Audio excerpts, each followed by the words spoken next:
The sun's trying to peek out over the Australia Mountains as the backdrop to the Phoenix International Raceway.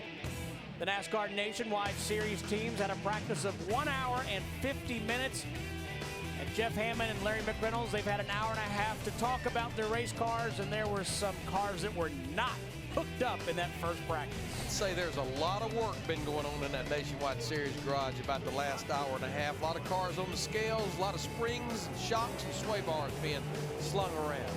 Well, you know what's interesting, if we take a look at our point leader here, Kyle Busch, I kind of wonder what's going through his head right now. I mean, this young man has accomplished so much inside of a race car, and now he's poised to win his first really big championship. And I wonder what's really kind of like going through his head, because if he can just keep his nose clean for tomorrow's race and have a decent finish, which you got to believe if he's running with any kind of speed at all, and they do what they're supposed to do on pit road, he's going to be 15th or better, which will all but guarantee his championship for 2009. I don't wonder what is kind of going through his head. Yeah, his magic number is 7th or better, regardless of what any other driver does, and he'll take that Champions Trophy to Homestead, Florida. He'll lock it in tomorrow when they drop the checkered flag and not have to do anything else. But, you know, I think the pressure being off as far as if he can just be able to make it all happen. And I think Larry's been kind of touching on this, is that his driving style doesn't lend itself to being conservative or cautious or anything like that. It's kind of like, I'm going to go out and race the same way tomorrow that I did day one as I will 2 years from now. I'm going to run the wheels off this thing, and that's just the way I do business. Well, I think he downplays it, but I have to believe when you look at Texas last week, where he came within 3 laps at the end of that Cup race of setting a NASCAR history mark by winning all 3 races at one racetrack. Go back to Auto Club Speedway back in February. He won the truck race and the Nationwide Series race on the very same day. The doubleheader came up short on Sunday. Wendy, we know he's thinking about championship, but I know the man, he's thinking about winning. Yeah, he sure is, and he's patiently waiting to get into the Nationwide car. Kyle, the guys in the booth want to know what is going through your head these final 2 races. What is Kyle Busch thinking on the Nationwide side? Win this weekend and it's over. That's what we got to do. So we're just trying to work on this Knott's Energy Drink Camry to make it the best we can. Carl's really, really good. He's going to be pretty fast. So we know that we just need to get a good solid run in and you know, hopefully put this deal away, or we can go into Homestead and try to race after another win. What do you want out of your race car in this practice session from the first practice? The biggest thing we need to work on now is just the grip, make sure the grip's in the car that we need. The first practice we lacked a little bit. It's going to get loud. Denny's been fighting sort of the same thing, so at least we're going back and forth trying to get better. All right, thanks to Kyle Busch. He was 6th fastest in the earlier practice session, getting ready to get in this car and get some laps this second one. Now, I do want to clear one thing up. If he finishes 7th or better, regardless of what Carl Edwards, Brad Keselowski does, they will actually present him the trophy here tomorrow. But we know that if he finishes 18th or better, as long as he starts the race at Homestead, and he will start that race, then once he takes the green flag, he's declared the champion down there. And Larry, I think that's the one thing, as he very quickly said, he wants to finish first. I mean, the pressure is kind of like, it's off, but it's on. And what his focus is going to wind up being is, yeah, I got to beat Carl Edwards. I don't think he'll do anything stupid, but again, I just really feel like he would love to be able to put an explanation point by winning this race and walking away with the trophy all at the same time. I mean, that'd just be his style. And we talked about this in the first practice. You cannot have a mistake in this race. This is only a 200-lap race. One speeding on pit road, one lug nut penalty, you almost can't overcome it, even if it happens early in the race. It's very hard to overcome. It really is. This thing's going to fly by, and the guys who don't have a game plan and can't execute, they're going to wind up not winning this race. I mean, it's just that simple. You got to be right when you drop the green flag tomorrow. You got to stay on top of it for that one stop. You got to make the right changes. Guys, Justin Allgaier was 4th fastest in the first practice. Right now, he's consistent. 3rd quickest overall. Clint Bowyer, a former winner here in the Nationwide Series, getting ready to go out. Stay with us. We'll cover it for you. Tonight, the NASCAR Camping World Truck Series is here in Phoenix. Ron Hornaday has his sights set on a 4th career championship. Don't miss the NASCAR Camping World Truck Series live from Phoenix tonight at 7:30 Eastern here on Speed. They don't play nice, not Never. even in Phoenix. Nope, never. Rick Wren, you see in the lower left of your picture. Eats a bottle of Tums during every truck race. The whole bottle? The whole bottle. Kind of reminds you of me of you when you were with Mike Skinner. Well, we didn't have Tums. I used to drink Pepto-Bismol straight out of the bottle. Matt Kenseth is 9th overall in that City Ford, a Roush Fenway Racing. Jeff, you talked about it. Roush Fenway. Somebody needs to black flag that car. His hood pins are not in, guys. I'm serious. It looked to me like the hood pins are not in on that 16 car right this second. Look, they're not. They're not. I'm being serious. Somebody needs to put a caution flag out there. Black flag him. I can't believe that hood is not blown up. No, NASCAR is listening to us. I hope they will black flag the 16 and let them know they have no hood pins. It'll fade. You're right. Thank you very much. Way to go, guys. Way to go, guys. Very nice. All right, come on. Nice. Yeah, come on. Break it down, man. Back it down before it flies up. That hood will fly up and wrap itself right up over the windshield. The roof. You know, I'm almost Good job, afraid NASCAR. when he Way to go slows up there down. in I'm almost control. afraid when he slows down. That might be when it blows up. I know, but he needs to know that. I would rather have it fly up going maybe 50 miles an hour. I believe he's going to make it in and going to be okay here. I'm kind of surprised they got out on pit road on that. Normally, you know, the NASCAR officials are looking at that because they're checking the tires. But again, somebody on a 16 car, Eddie Pardue, when he sees this right here, he's going to be livid. When Jack Roush finds out about it, he's really going to be upset. You know, you talked about me working with Mike Skinner a while ago, Jeff. Two things that Mike Skinner always said before he backed out of the garage area. Wheels tight, forked, hood pins in. Yeah, that's a good thing to get into. There's very fortunate. Nice call, Jeff Hammond. Very nice. Good spot. It worked out.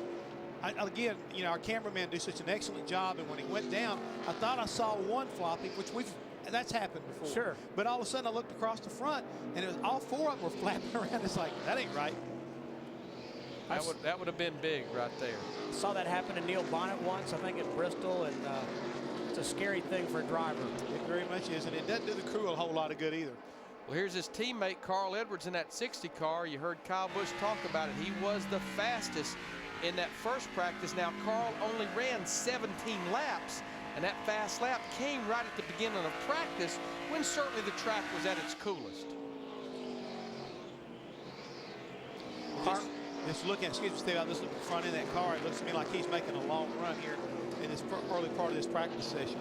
Jeff Hammond's looking for more hood pins. Yeah. Just paying attention. Try to. In that first practice, Carl Edwards ran 17 laps as compared to Denny Hamlin, who ran 46. But we heard Denny say he's not going to participate in this practice. Well, and I think the biggest reason, even though you heard Kyle Busch say that Denny is kind of fighting the same problem he is, I just think that these guys feel like it's so critical. And we have 15 guys doing the double duty, Nationwide Series and Cup. At a place like this especially, you know, you go to Texas where you've got the banking, it's maybe not as a challenge. But these cars, the Nationwide Series cars and the Cup cars, drive so different. The worst thing you can do is climb out of one of these and go over there and try to qualify and overdrive your car in qualifying for Cup.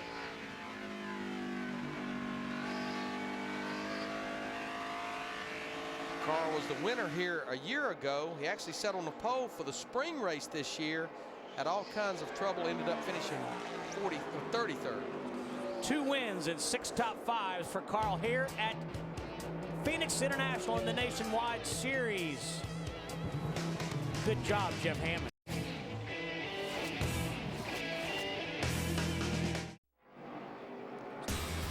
Join our Friday night television show / house party tonight. Jeff Hammond, Larry McReynolds, myself, and Elliott Sadler. We're joined by Ryan Newman and David Rudiman tonight at 10:30 Eastern here on Speed.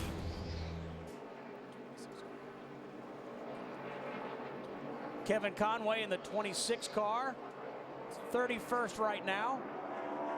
Trying to run the triple here, triple header.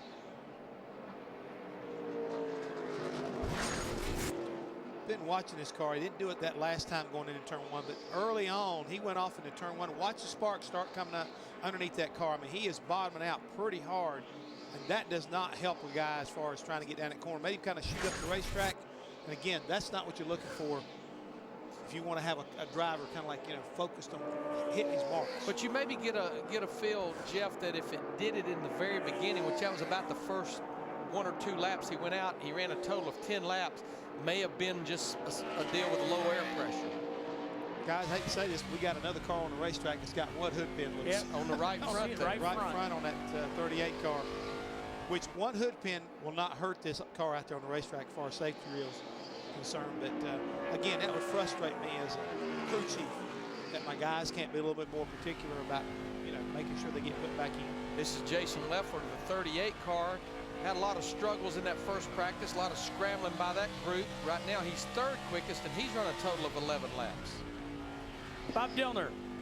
And he's a lot happier than he was in the last practice session. Remember, this is a brand new car from TRD that they are trying here. What Jason told me is a lot of the pickup points on the front end geometry just don't match the other cars. So they tried to match him up, and it just didn't really work with that car. 22nd fastest this morning, but up in the top 5. You can still see it's doing a little wiggle. But what Scott Zipadelli told me, he said, you know what, Jason thought we were a lot worse than we actually were. He says, we weren't that bad. He said, I tried to remind him in the break that we'll work on it, but you got to remember that he ran 2 USAC races here yesterday, finished in the top 10 in both. And Scott thinks the transition from one car to this car really kind of hindered him a little bit in that first practice session. I know you guys talked about that a lot. He said Jason looked for a particular feel in his race car at this racetrack, and so far he hasn't been able to give him it.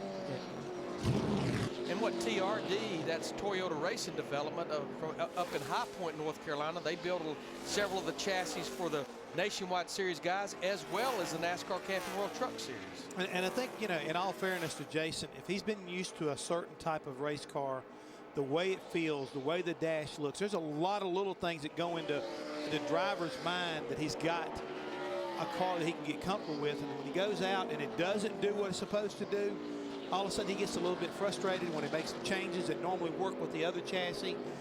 Again, the level of frustration increases. I think Scott Zipadelli and those guys, they're doing a great job, because if this is the future at Blonde Racing, they've got to get used to it, and they've got to start developing or building a notebook as far as what it's going to take to make this car race. You see the 38 car pull off the track, and right now we're riding along with Kevin Harvick from the 33 car. But Jeff, he's got a great record here. 3 wins in the Truck Series. In the Cup Series, he has 2 wins, and also won here in Nationwide Series back in 2006. 9 straight top 9 finishes here. In the Nationwide Series, 8 of those are top 5. And let's don't forget, he cut his teeth running the Southwest Tour Series down here. So, I mean, Phoenix should be almost like a home racetrack for a guy like Kevin Harvick.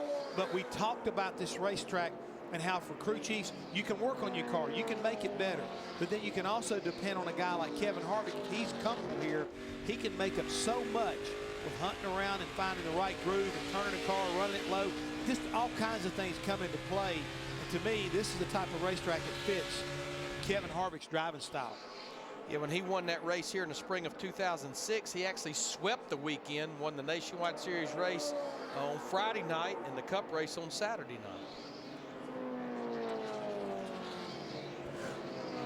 So Mike Bliss is the quickest. He's followed by Jason Keller, Jason Leffler, Clint Bowyer, and Carl Edwards. Danny Hamlin's sitting it out in that 20 car this practice. We'll be right back. When you dream, do you dream in speed? Introducing the Speed Dream Ride. You'll see new shows, old favorites, and have the chance to win an experience you never dreamed possible. The Speed Dream Ride is coming soon, presented by Castrol Edge. Find out more at speeddreamride.com. Speed Cantina, Jeff Hammond will be there having one of his ham and chalupas. Or is it an enchilada? Well, I may want to have I may want to have a Burns burrito. Ah, okay.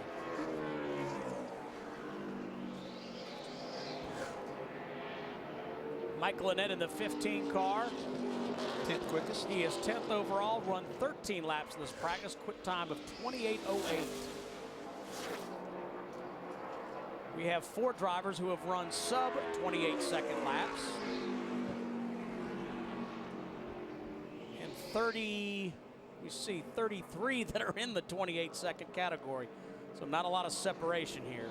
You know, Mike Bliss continues to lead this practice session as we're, you know, not quite halfway through it.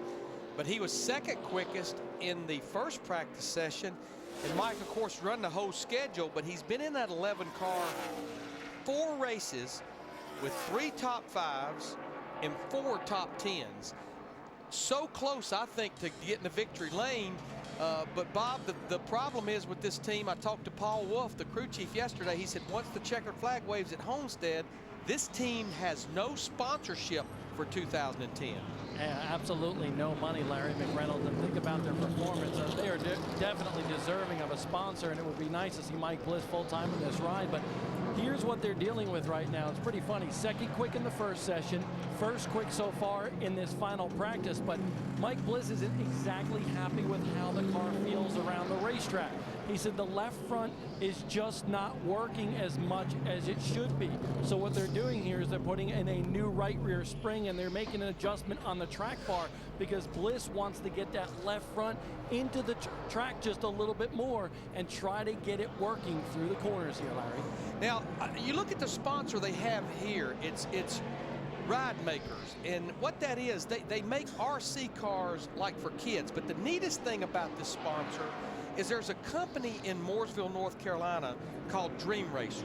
They make simulators for kids in the hospital.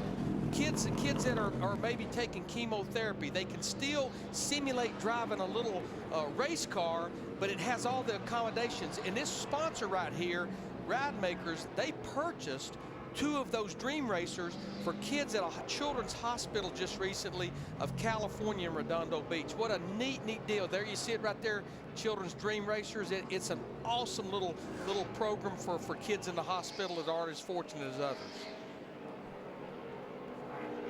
Kenny Wallace, the 28 car. You know, I talked to Kenny last week, and Kenny was pretty excited about coming here to Phoenix. And right now he's 23rd quickest because Kenny and I talk a lot about this 28 car. They normally get their cars handling good, but they struggle, I think, under the hood with horsepower. And you go somewhere like last week at Texas, that just kills you, especially with that tapered spacer.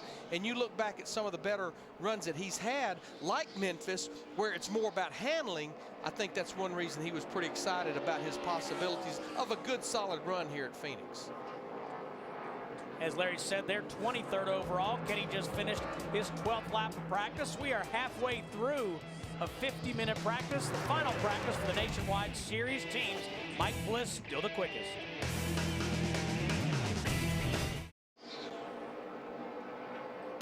Sunday, NASCAR race day is here in Phoenix. Texas winner Kurt Busch joins them live. They'll also break down the Hendrick Motorsports dominance here in the desert. NASCAR race day built by the Home Depot live Sunday, 12:30 Eastern. I think Jimmy Johnson's going to join them too. You can never go wrong talking to Jimmy Johnson. Well, now Wendy Venturini's going to talk Brad Keselowski. And as you can see, the cars in the garage on scales, and the adjustments continue into the second practice session here on the Nationwide side. Brad Keselowski wasn't happy with this car in the first session, and he says it's driving a lot better right now, way better than it was in the first session. It feels like there's something that he can run with in the race. It's a little bit too tight in the center of turns 1 and off, but the initial throttle feels perfect. Now, they did make some right front geometry changes to that race car. At the end of giving Pops all the feedback on the car, he said, well, I'm not really sure of the speed, but it feels really good. And that's when Pops came over the radio and was the bearer of bad news. Right now, Brad Keselowski 22nd in this practice session in the 7 laps that he's run. So the speed's not quite where they want to be right now, but no doubt the car is a little bit more comfortable. We've been kind of relating this place to Memphis. That's actually the same car that Brad Keselowski won at Memphis a few weeks ago. One of Keselowski's 4 wins. Take a look at the leader. Well, let's go on board with Kyle Busch. I think this kind of a shot here will give you a good view of this 1-mile racetrack. Down the front straightaway, a lot of RPM, a lot of speed. Roll out of it early. Turn it down to the bottom of turn 1 and 2, 11 degrees of banking.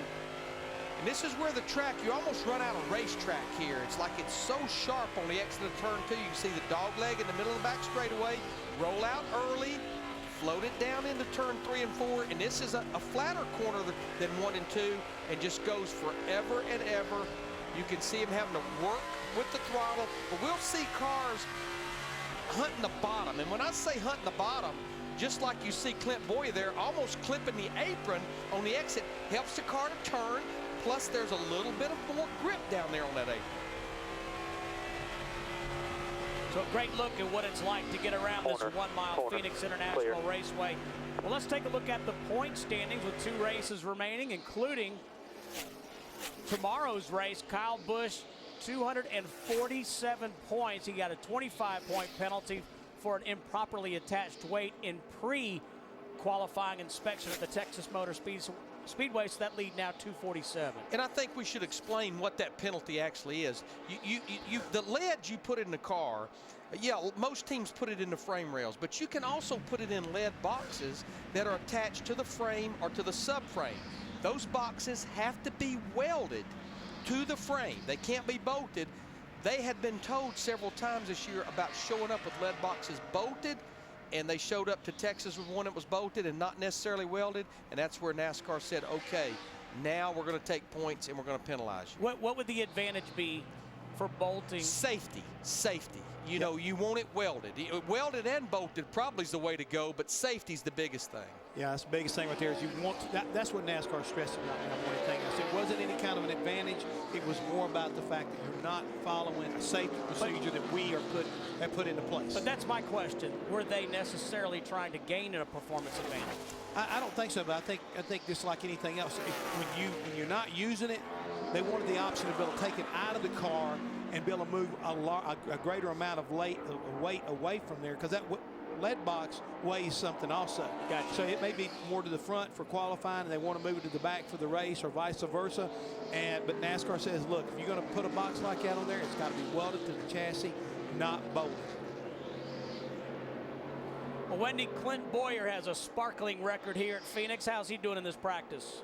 And his practice session has been sparkling as well. 4th in this practice session, 23 laps run. That's quite a bit of laps if you look at the tracker compared to everyone else in this practice session. And Clint Bowyer said he needs more grip on the front end. The changes that they made him looser, but then it would go back to the front end being really tight for Clint. So they're trying to work out on longer runs and how he feels going into a long run. Now, he was 11th fastest in the earlier practice session, so he's picked up some speed. We have about 15 minutes left in this practice session. They are definitely making some progress on Clint's race car here at Phoenix. See Dan Deringhoff there. This will be his 3rd race as the crew chief of this 29. Remember, Dan and Clint, that's the pair that won the championship.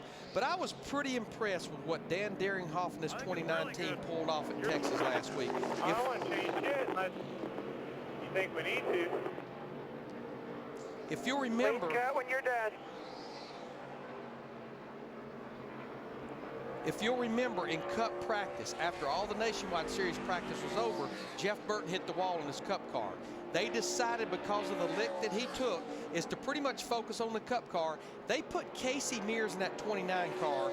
Casey has never driven a Nationwide Series car with a tapered spacer, which the cars drive totally different. Right. Went out there cold turkey, qualified 14th, and finished 2nd in the race. Pretty impressive for Dan, for Casey, and for that 29 team.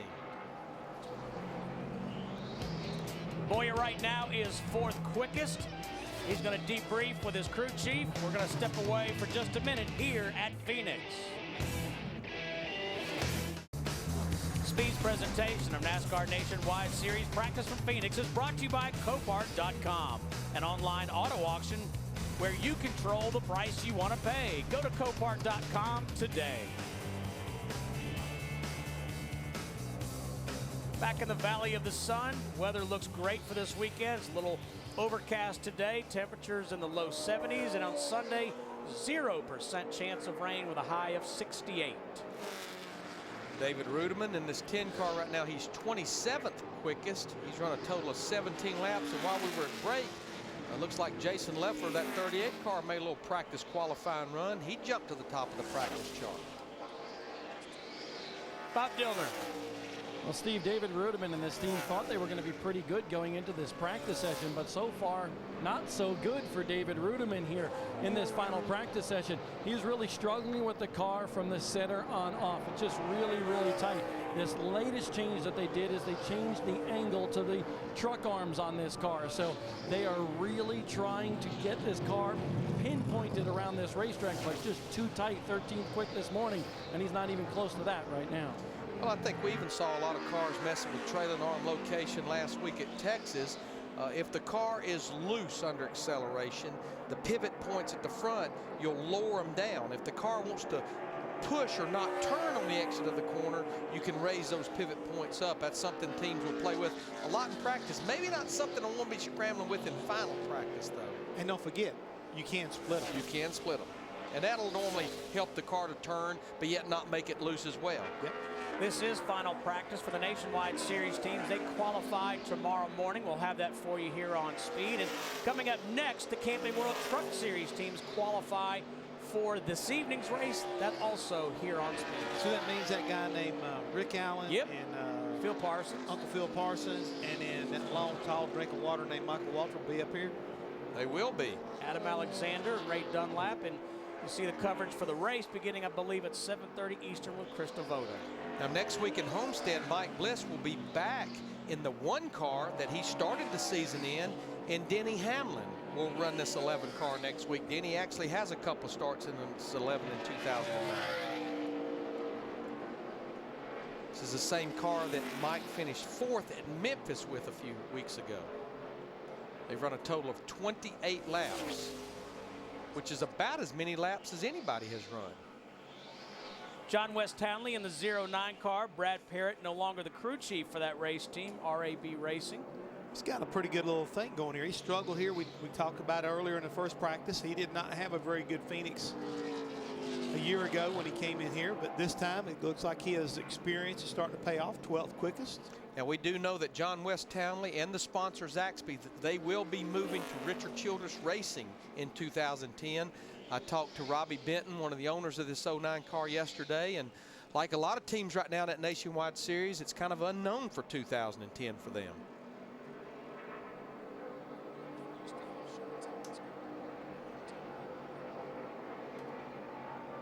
So John West Townley, 13th overall. Jason Leffler, as Larry said, has jumped up to the top timing and scoring. His fastest lap on his 19th lap. Looked like a little practice qualifying run that John West Townley just made in that 09. A lot of tape on the nose of the car. First practice, we talked about Alex Tagliani, former open wheel series racer. Raced in kart from 2000 to 2007. Got a win at Elkhart Lake in 2004.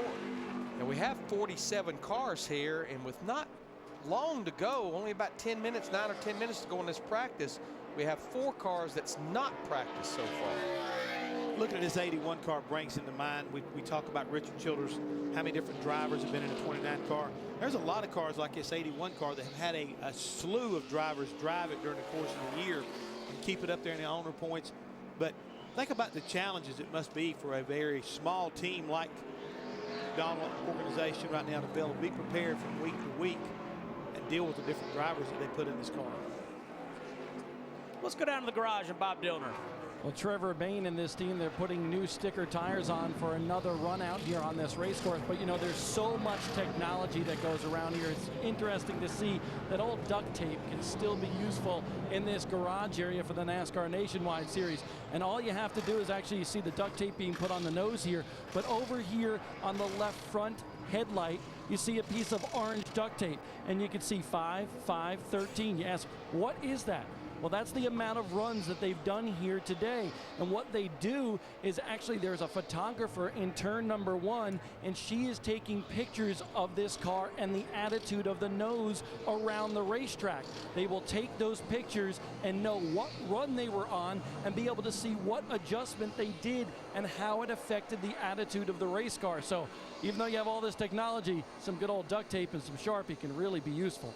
I tell you what, that's pretty impressive. I am very impressed impressed with their system there, very much so. And as we look at Trevor Bayne, our well wishes want to go out to his 14-year-old sister, who became very ill about a week ago, Sarah Bayne, and she's in the hospital. So certainly our prayers and thoughts are with the Bayne family and Trevor's sister, Sarah.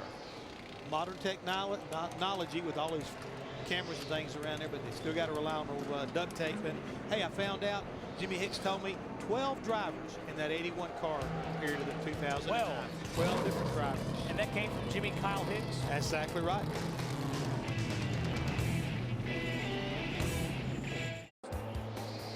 Well, coming up next, that guy, Michael Waltrip. Rick Allen is right next to him, or at least he was. Yeah, I can see him. Rick's got his notes all scribbled out. Wonder where Phil Parsons is at.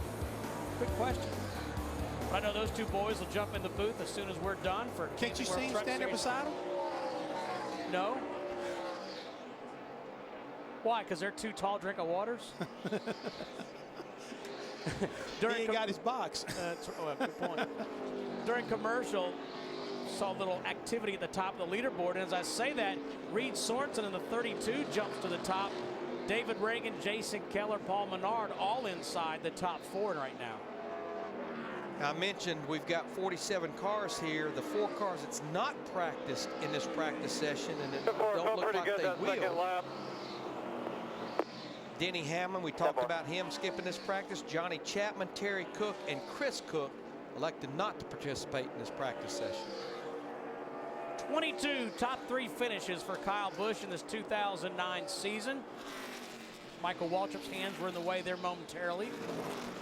I got to believe right now this 18 car is going to give us a pretty good idea of what he's got for tomorrow morning.